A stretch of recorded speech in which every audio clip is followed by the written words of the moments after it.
Madawat nato ang Espiritu Santo ug maghimo kanatong hingkod nga mga Kristiyanos ug sundalo ni Kristo. Ang sakramento sa kumpirmasyon.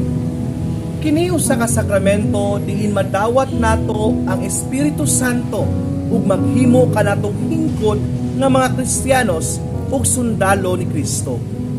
Gitiman-an ko kamo sa timaan sa krus. Gilig-on pinaagi sa krisma sa kaluwasan. Sa ngalan samahan ug sa anak ug sa Espiritu Santo. Sa dihang ipandungan sila ni Pablo sa iyang mga kamot, mikunsat kanila ang Espiritu Santo. Ang bag-ong binunyagan huyang pa sa pagtuo, nagkinahanglan kini sa pag-amuma o paglig-on sa Espiritu Santo aron kini motubo ug mahinsog sa pakigbatok sa mga kaaway sa kalag sama nga si Jesus didto sa Nazaret. Mihinsog ug mitubo sa edad sa kinaadman ug sa grasya at ubangan sa Dios ug sa tawo. Kung gilutos nila ako, lutuson usab kamo nila.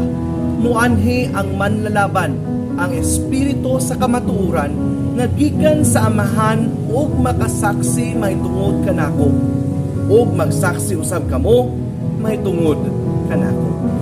Wala kita'y kusog sa pagsaksi kang Kristo, gawas kung lig-on kita sa Espiritu Santo pinaagi sa sakramento sa kumpirma. Dugang pa niini, ang sakramento sa kumpirma may usa ka sakramento nga makapahimo natong hingpit nga mga Kristiyanos ug sundalo ni Kristo.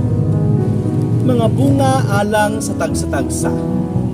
Una, diha sa pagbuo sa Espiritu Santo sa gikumpirmahan, kini naghatag sa kalag sa dili mapapas nga timaan o karakter o kinaiya.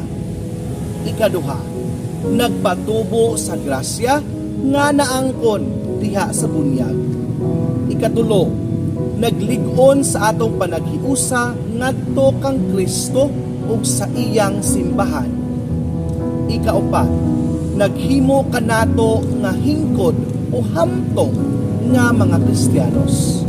Ikalima, naghatag kanato og kalig-on aron mahimong sundalo ug saksi ni Hesukristo.